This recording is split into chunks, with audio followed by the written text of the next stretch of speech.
यूहन्ना रचित सुसमाचार 11वां अध्याय। मरियम और उसकी बहन मर्था के गांव बैतनिय्याह का लाजर नाम एक मनुष्य बीमार था। यह वही मरियम थी जिसने प्रभु पर इत्र डालकर उसके पांवों को अपने बालों से पोंछा था। इसी का भाई लाजर बीमार था। सो उसकी बहनों ने उसे कहला भेजा कि हे प्रभु, देख, जिससे तू प्रीति रखता है वह बीमार है। यह सुनकर यीशु ने कहा, यह बीमारी मृत्यु की नहीं, परंतु परमेश्वर की महिमा के लिए है, कि उसके द्वारा परमेश्वर के पुत्र की महिमा हो। और यीशु मर्था और उसकी बहन और लाजर से प्रेम रखता था।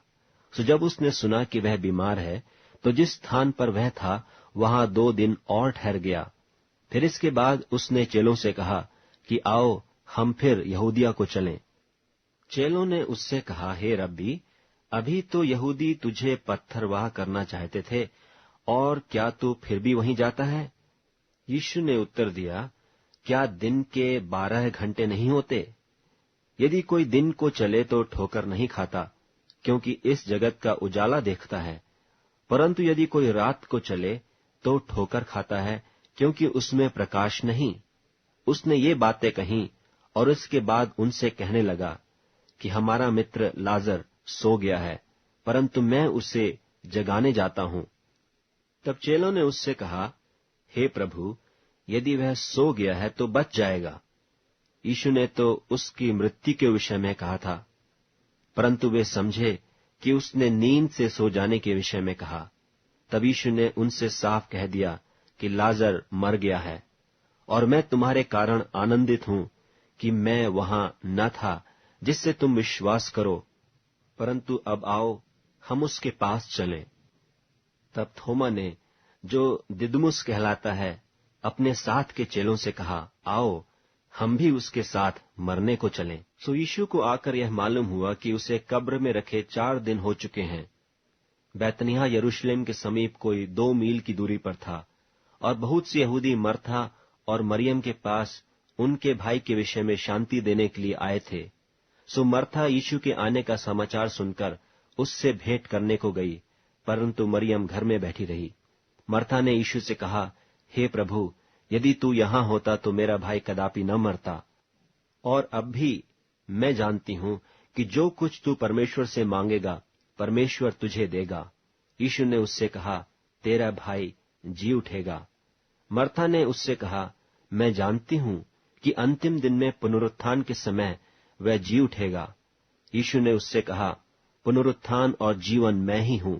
जो कोई मुझ पर विश्वास करता है, वह यदि मर भी जाए तो भी जिएगा, और जो कोई जीवता है और मुझ पर विश्वास करता है, वह अनंत काल तक न मरेगा। क्या तू इस बात पर विश्वास करती है? उसने उससे कहा, हाँ हे प्रभु, मैं विश्वास कर चुकी हूं कि परमेश्वर का पुत्र मसीह जो जगत में आने वाला था, वह तू ही है। यह कहकर वह चली गई और अपनी बहन मरियम को चुपके से बुलाकर कहा, गुरु यहीं है और तुझे बुलाता है। वह सुनते ही तुरंत उठकर उसके पास आई।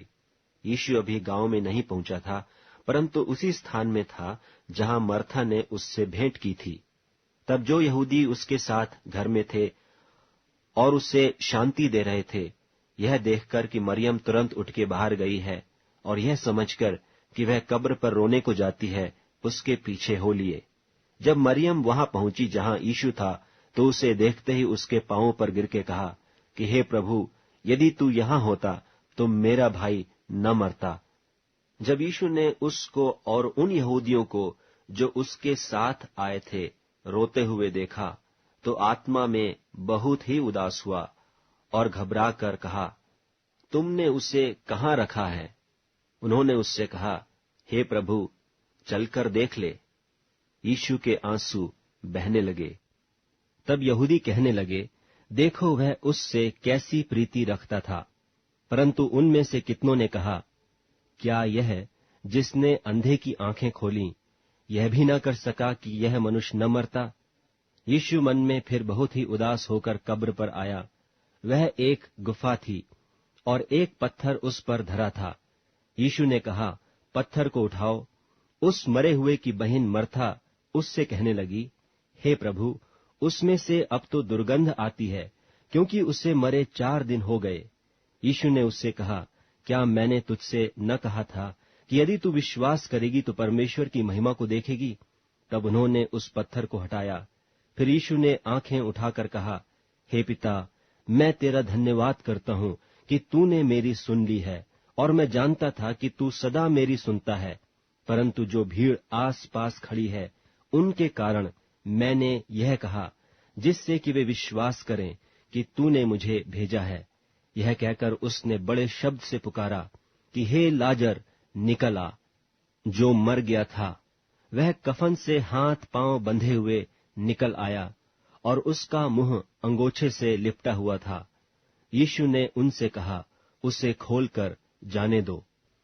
तब जो यहूदी मरियम के पास आए थे और उसका यह काम देखा था, उनमें से बहुतों ने उस पर विश्वास किया, परंतु उनमें से कितनों ने फरीसियों के पास जाकर यीशु के कामों का समाचार दिया।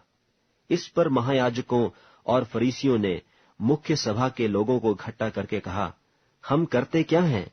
यह मनुष्य तो बहुत चिन्ह दिखाता है। यदि हम उसे यूं ही छोड़ दें तो सब उस पर विश्वास ले आएंगे, और रोमी आकर हमारी जगह और जाति दोनों पर अधिकार कर लेंगे। तब उनमें से कायफा नाम एक व्यक्ति ने, जो उस वर्ष का महायाजक था, उनसे कहा, तुम कुछ नहीं जानते और न यह सोचते हो कि तुम्हारे लिए यह भला है कि हमारे लोगों के लिए एक मनुष्य मरे, और न यह कि सारी जाति नाश हो। यह बात उसने अपनी ओर से न कही, परंतु उस वर्ष का महायाजक होकर भविष्यवाणी की कि यीशु उस जाति के लिए मरेगा, और न केवल उस जाति के लिए, वरन इसलिए भी कि परमेश्वर की तितर बितर संतानों को एक कर दे। सो उसी दिन से वे उसके मार डालने की सम्मति करने लगे। इसलिए यीशु उस समय से यहूदियों में प्रकट होकर न फिरा, परंतु वहां से जंगल के निकट के देश में इफ्राइम नाम एक नगर को चला गया, और अपने चेलों के साथ वहीं रहने लगा। और यहूदियों का फसह निकट था, और बहुतेरे लोग फसह से पहले दिहात से यरूशलेम को गए कि अपने आप को शुद्ध करें। सो वे यीशु को ढूंढने और मंदिर में खड़े होकर आपस में कहने लगे, तुम क्या समझते हो? क्या वह पर्व में नहीं आएगा? और महायाजकों और फरीसियों ने भी आज्ञा दे रखी थी कि यदि कोई यह जाने कि यीशु कहाँ है तो बताएं कि उसे पकड़ लें।